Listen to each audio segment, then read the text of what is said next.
Hello friends, তোমাদেরকে বলেছিলাম আমি টগর গাছের ডাল নিয়ে পুঁতেছিলাম। এই দেখো টগর গাছগুলো সুন্দর হয়েছে।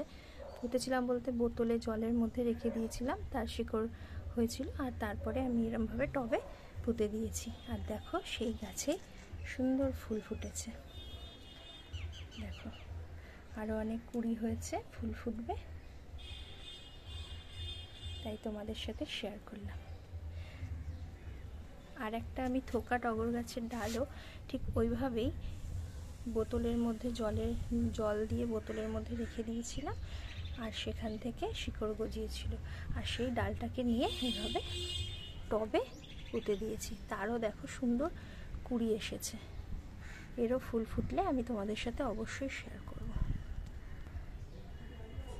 এটা আর একটা ডাল। তো আমার এই ভিডিওটা কেমন লাগলো তোমরা অবশ্যই লাইক আর কমেন্টস করে জানাবে। আজকের মতো টাটা।